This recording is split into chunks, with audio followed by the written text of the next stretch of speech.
Southeast Radio's Business Matters with Karl Fitzpatrick. Southeast Radio. Well, Tara Beattie has been involved in many hospitality-related entrepreneurial successes, ranging from fine dining to the provision of catering staff, and now she has a software as a service business which aims to save restaurants both time and money. Tara, we'll be discussing Mange Tout and your latest business venture, Prepsheets. But first, I'd like to get an insight into your own career. Good morning, Karl. Thank you for having me. Okay, so I left school and went to study science in UCD way back in 1989. And I suppose it probably didn't suit me very well. So I fell into doing statistics because it was a 4-year honours course. So after finishing that, I wasn't quite sure what I wanted to do. I knew I wanted to work in business, and I was very interested in technology and computers. And the computer companies were opening up in Ireland, Dell and Gateway. So I applied to Dell and I got a job and I started there. I suppose in my background, I really wanted to be a management consultant, but I only realised that later in my college years. So I thought I'd go a roundabout way into it. So I worked for a company called MTI Technology, which was RAID systems, storage, data storage. And then I moved to Intel. Anyway, during all of that, I kind of focused on quality and I really enjoyed that. But at the same time then, Brian and I started to get serious. He was he was a chef in Le Crevin actually for most of that time. And we got married. So literally 6 months after getting married, he came home and said, you know, that little restaurant I had worked in Le Crevin and Peacock Alley, well, I've just taken the lease. So that's how we started Mange Tout 25 years ago. So talk to us about how you established and developed Mange Tout's reputation for fine dining back then. Yeah, so for us, it was very fast. Brian obviously had a great background. He had worked in really the best establishments in Dublin and he had done a few stages away. So within the first 2 months, we started to get listed in the Virgin Guide. We got into the Michelin Guide with a Bib Gourmand. We got Georgina Campbell and all the reviews. And it just grew through word of mouth. We did nothing. It wasn't a big plan, to be honest. We were very naive. We were very young. We didn't know much, but we knew a good service. We were very lucky. We were mentored by Brian's previous employer, Derry and Sally Ann Clark. So anytime we had a question, it was more me than him because I came into this business. Sally Ann just really was an open book and helped me so much. Now, diversification has been the hallmark of your success as an entrepreneur, and this was illustrated in 2002 by a pivot from a fine dining restaurant to a fine dining catering company. How did this decision come about? So we were doing really well with the restaurant, but we were struggling with staff. Sounds familiar. I feel like 20 years later, it's come full circle. So true. Yeah. So Ireland was just on the cusp of the Celtic Tiger, and we knew we could control. We're a bit of control freaks, so we knew we could control the food and the quality, but the staff was for us a little out of control. And we had been very lucky. Le Crevin had closed for about 2 months to completely rebuild, and we had used their team, and it had just been seamless. And then they reopened and took their team back, and we were struggling again. And we just thought, you know, if we could do this, but we could contract in the staff when we needed it for events, we'd bring in professional front of house teams, then everything would be perfect. So that was the pivot.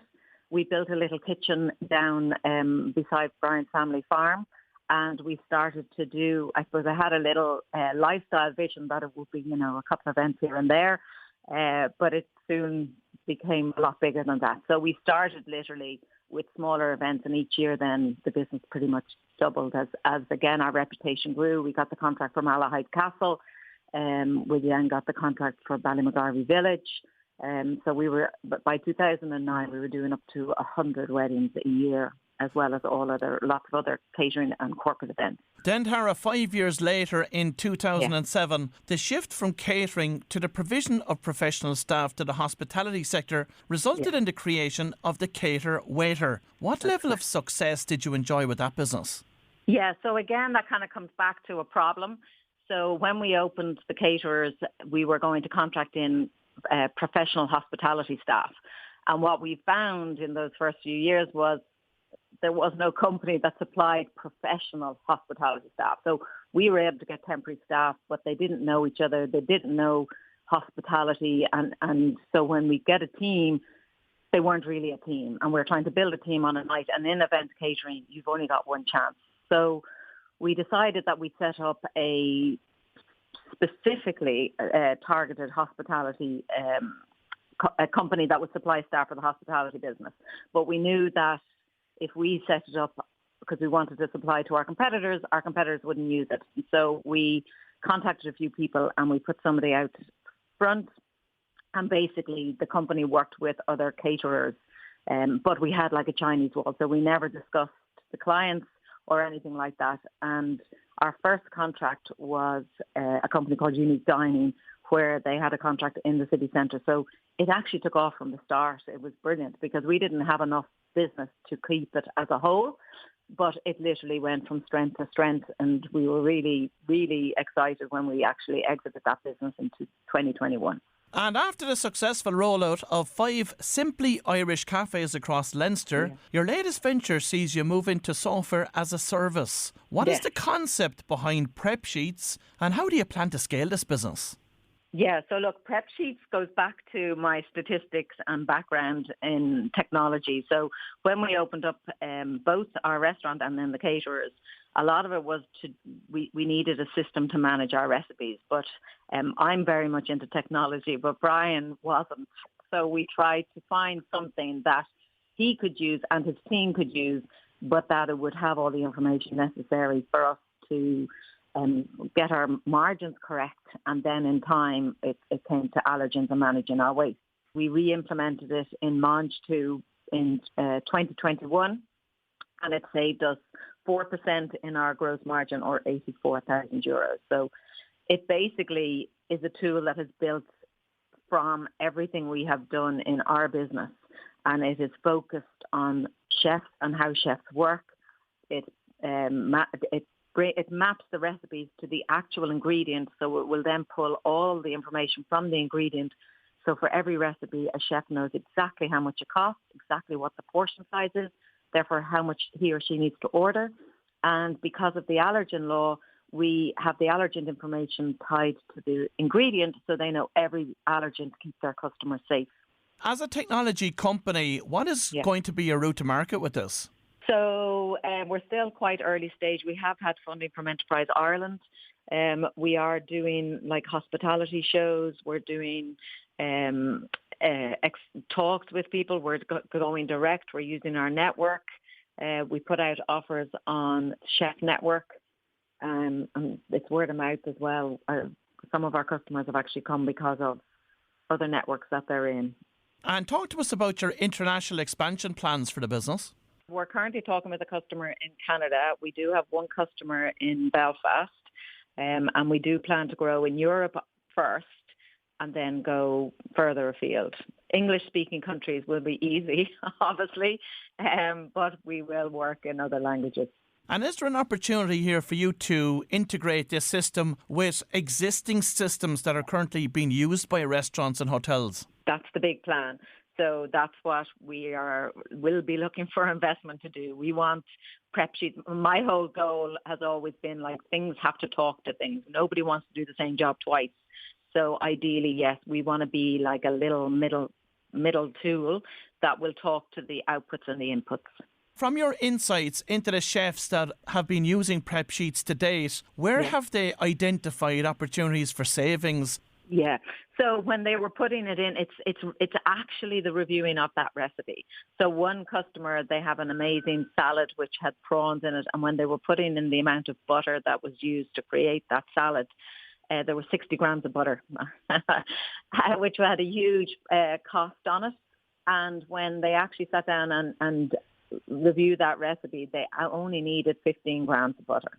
So it really was looking at each line item in that recipe and seeing how much each of that line item costs. And then the chef can make a decision, is that product necessary? Have I got the right amount of that product in this recipe? And is the portion size accurate? So that's really where it's come back to them, is the clarity around every line item in their recipe and how much does that actually cost. Tara, you've been involved in the hospitality sector for almost 25 years now, so you're perfectly positioned to assess the current environment for restaurateurs. Yeah. After coming out of COVID and now in the midst of a rising energy cost crisis, is this the most difficult period which you've ever experienced in the industry? I'm actually after just looking at a little roadmap there, and obviously there was the Celtic Tiger and then there was the crash, and that was difficult. COVID was difficult. Brexit, actually, even before that, was difficult. I think that the issue or the challenge with this period is there are so many things being thrown at hospitality businesses right now. And the first is rising costs. We will get an email every second or third day that one of our ingredients, at the very least, is going up in price. And I'm not talking a small increase. I'm talking 20, 30. One item went up by 115%, and that was sugar. We are getting, obviously, the energy, so we are literally monitoring the ESB gas bills across our 5-6 sites because we have a HQ where we make all our cakes and soups and sauces. So we're monitoring that. And then we have labour in January going up again, and as well as the extra bank holiday and the 3 sick days.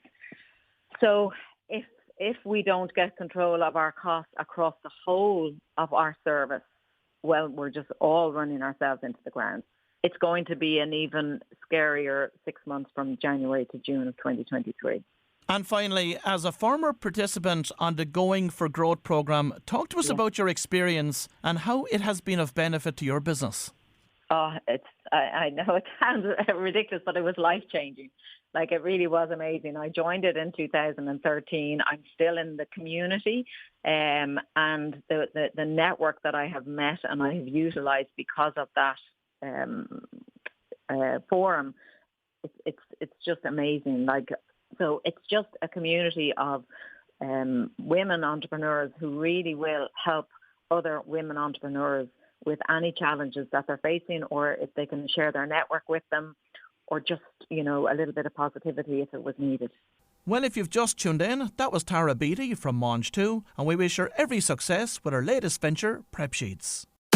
Southeast Radio's Business Matters with Karl Fitzpatrick. South